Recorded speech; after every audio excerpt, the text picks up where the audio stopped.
term incel means? This is a group of guys, it stands for involuntarily celibate.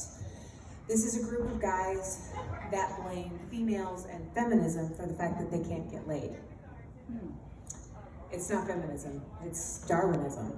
If you want to, those with the best genetic traits get to procreate. So if you want to get laid, you have to adapt, you have to evolve, you have to take a shower. So it is astounding to me that only a group of guys that grew up with the concept of a participation trophy would believe in the concept of participation pussy.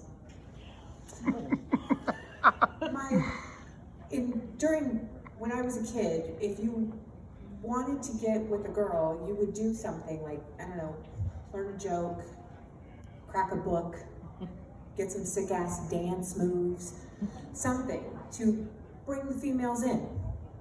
But these basement dwelling keystrokers just don't understand the concept. I've thought a lot about it, and I know that Leonardo da Vinci is rolling around in his grave, because that man was literally the epitomization of a Renaissance man. He got like 5 PhDs to impress the ladies. Okay, to be fair, he probably got the first 2 to impress the ladies. After that, it was just a dick measuring contest. Because we all know that Da Vinci was the godfather of BDE, big dick energy. Because you know, that's why Mona Lisa's got that smile.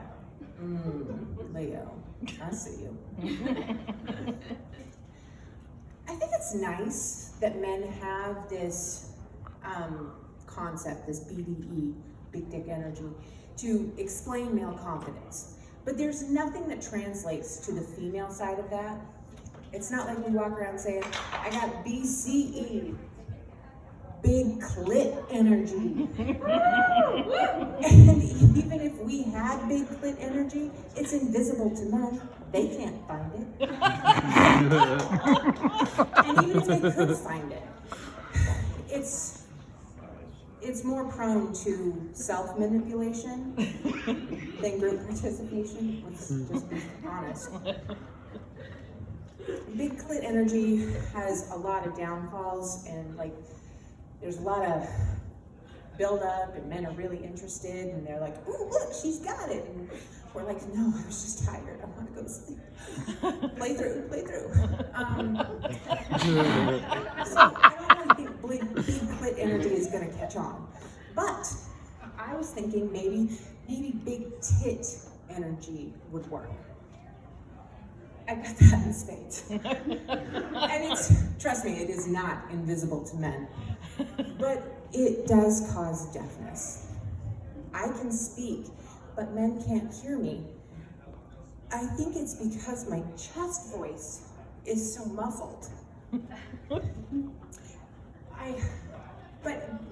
I mean, the nice thing about big tit energy though is that it does have some advantages. It comes with, it's like having my own snack bar.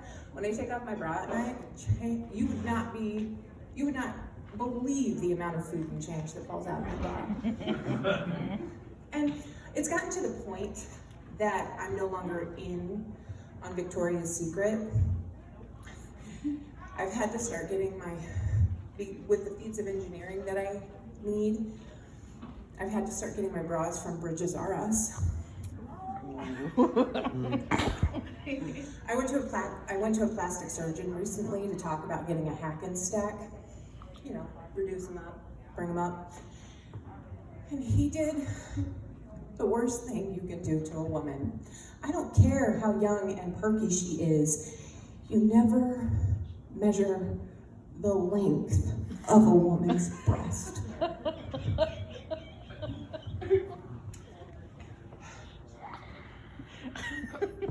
Now I'm back. So big tit energy is visible, but definite downfalls. Maybe we should start big uterus energy. I mean, after all, it is the source of all of our power. It's where we create life. It's where we bleed for 7 days and don't die. I actually had mine removed. But I will tell you, it was a super uterus. When I was coming out of the anesthesia, my husband comes into the room and I was in a lot of discomfort and I was very groggy and out of it. And he said, I know why you're in so much pain. It's because you had a super uterus. I mean, it was huge. It was like twice the normal size.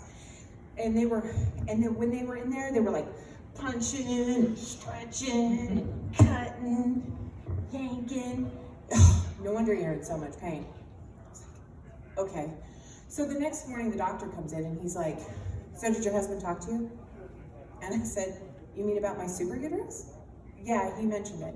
He mentioned that you were in there and you were punching and stretching and cutting. And he goes, oh my God, none of that happened. I do think it's funny that my kids lived in deluxe accommodations before they were even born. That's what kind of on my end. Speaking of kids, I actually do have 2 kids. I have a son that's 24 and a daughter that is 19.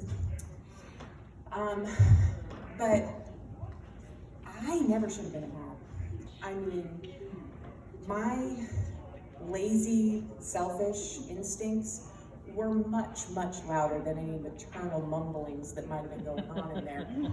You can ask oops and uh-oh, and they will tell you. I never should have been a mom.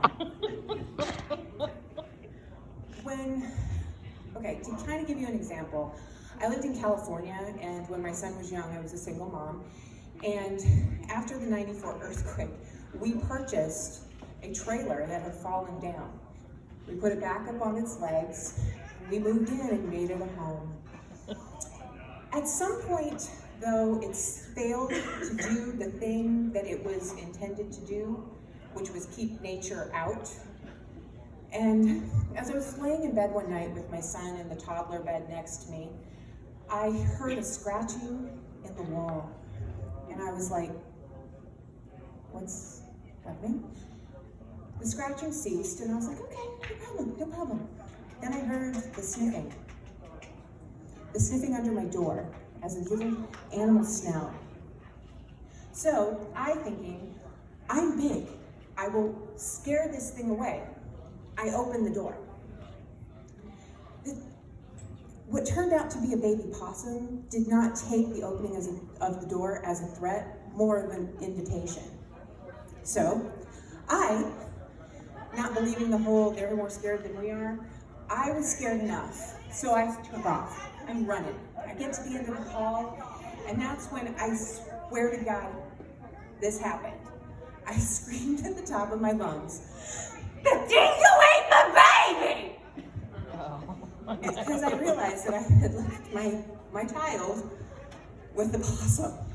So I ran back and I snatched him up and I got him to safety. Everything was fine, nobody got rabid. But it just goes to show that when the airline stewardess tells you to put the mask on yourself, that's not the reminder that I need. I need the one to tell me to put the one on the kid after I put the one on myself. When my kids were young, I actually took them on vacation to Florida, and my daughter had gotten dunked and swallowed some water, and she was very upset, and she was crawling and crying. She's swimming towards me, and she's crying, and then she does the worst thing that you could possibly do. She pukes in the water, and her swimming arms are corralling the puke towards me. It is not until my son, my 10-year-old son, scolds me, because that's when I realized I'm backing away from her as fast as I possibly can. Yeah, I come from a long line of people who should not have been mothers. I've been run over 5 times. Only 3 of those times, though, was my mother actually driving the car. Anyway, that's my time. Thanks, Sarah, so much for coming out.